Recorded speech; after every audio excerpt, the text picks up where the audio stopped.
Alright, hi everyone, welcome back to Hairy John's YouTube channel and Hairy John's Kitchen. So today's not so much a how-to video, I guess it's a vlog. I'm going to make cider again, but I've already made tutorials on how to make this a number of ways. Like today I'm going to use the juicer. I've got a press, but I usually use a juicer now. But I thought you guys might want to see it. I think brewing videos have been requested again on my channel, so here we go. Here's my cider making vlog video thing. Right, so let's go through the things that we need to make the juice, the cider. Okay, so first things first, you're going to need some apples. Now, the amount of apples, I'm not sure. The way I measure it is if I have enough apples that's going to fill this fermentation bucket, then I know I'm going to get at least a gallon. Now, I'm pretty sure these amount of apples I've picked up are going to fill up this fermentation bucket. So that's the amount of apples that I know I need at least. Okay, alright, so yes, obviously fermentation bucket as well. A lid, this is not the right size lid for this tub, but it doesn't matter. For primary fermentation, you just need something to cover it. It doesn't have to lock closed.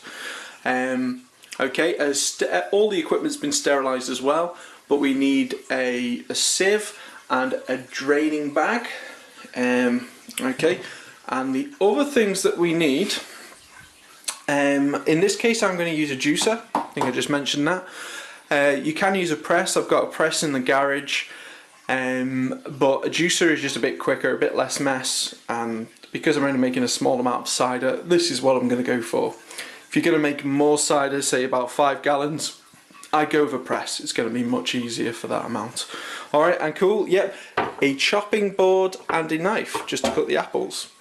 Okay, so I'm going to go ahead, I'm going to wash all the apples, I'm going to chop them up, and I may put them into a separate tub before I put them into the juicer. Okay guys, so this is about half the bag. I've chopped them all in half, put them into this sterilised bucket. So the next stage, pretty self-explanatory. I'm just going to slowly and gradually put these apples, don't put too many at a time, through the juicer, and beautiful juice is going to come out of here, which we are then going to transfer to the draining bag hovering over the fermentation bucket. Alright, yeah, I'll probably do this off camera because it's kind of be difficult to record it, I think. Okay, so this is what the juicer gives off. So you can see there's kind of like a bit of pulp or whatever you'd like to call it above, but then you can see the bottom half here, it's beautiful juice. And this is the stuff we want. So this lid is quite cool. If you were just drinking, a glass of juice, this would be perfect because you can see when I pour this in, it kind of only lets the juice come through, There's not too much of the pulp, but there still is a bit of the pulp getting through. So this is why I like to use the draining bag on this, yeah, especially now. So I'm going to try and squeeze as much as I can out. Yeah, if you were using the press, you wouldn't have to worry about this pulp because the pulp will get held in by this bag. All you get is pure juice coming out. So this is like one of the drawbacks to using the juicer. But if you use a draining cloth, you can see it's just juice draining through there. This is perfect. This will work fine. Also, don't discard any of this pulp in either the draining bag or in this jug, because later on you're going to come and squeeze this if you need to, because there will be plenty of juice left in it. Alright, so I'll do this about another 10-15 times until I've used up all the apples. Okay, so all the apples have been juiced now.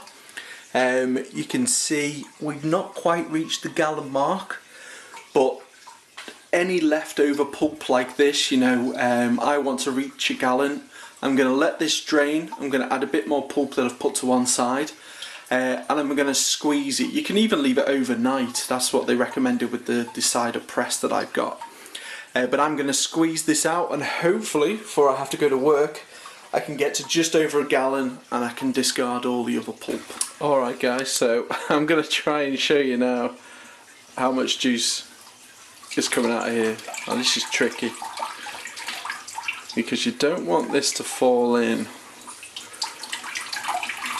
Ideally you should use a different or a smaller fermentation bucket, but I'm using that tomorrow for another brewing experiment or video.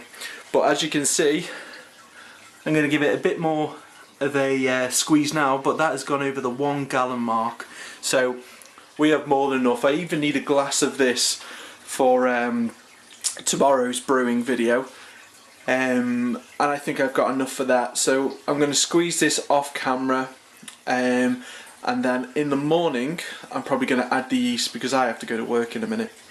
Alright, so I'll catch you then guys. Alright everybody, we are back. It is the next day. I left the, had to go to work, so I had to leave the juice to adjust to room temperature. Okay, so I checked it this morning in a nice room upstairs and it was at 20 degrees. I believe it's around 19. Oh, hang on. There we go.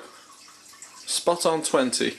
So that's perfect. Anywhere between about 19 and 24, that's like a fine temperature to pitch the yeast. Make sure it doesn't go over like 24 or, you know, under 19 too much. Alright, cool. So I've got the yeast all laid out here. The bit that looks like Australia, that's for the cider, the apple juice. And this one here is for my next video. It is a wine, so you know, stick around. I'm going to try and do another wine video, which should come out the day after this one goes live. And I think you'll like which one it is as well. Alright, cool. So yeah, probably off camera I'm going to put this Australian yeast pile into this cider, and I think I showed you yesterday, but yeah, we've got well over a gallon. It's in a different bucket now because I had to siphon off some of the, it's like a bit of pulp got into the other one, so it's in a different jug now, but still the same one. But yeah, well, it could be like 6 litres now. I only need 5, so better safe than sorry. So anyway, I'll chuck this yeast in. Okay, so this should come up on the camera. So the yeast has been sprinkled on top. So all we have to do now is leave this for 15 minutes and then just come back and stir it in gently. Okay guys, so it has been 15 minutes. So not a lot has changed, but nothing to worry about. This will later on in the day, there will certainly be a bit of a difference. So now we're just going to give it a gentle stir, mix it all in together, and that's pretty much it. And for the first week, all you got to do is put the lid lightly on. You know, don't fasten it shut because the pressure can blow the lid off, and if you've got it in a room upstairs, it may sound like you have an intruder or something. So yeah, just lightly, just rest the lid on the fermentation bucket. I'll try and put that to one side without making a mess. There we go. So that's it. So I always put a sticker on the side to say what cider it is, what date it went in, and then in a week we're just going to come back and we're going to put this into a demijohn and then put an airlock on top as well. So cool. So not really a how-to video guys, just a bit of a vlog really, but I hope you enjoyed it. Please like and subscribe and have an awesome day, and happy brewing. Cheers.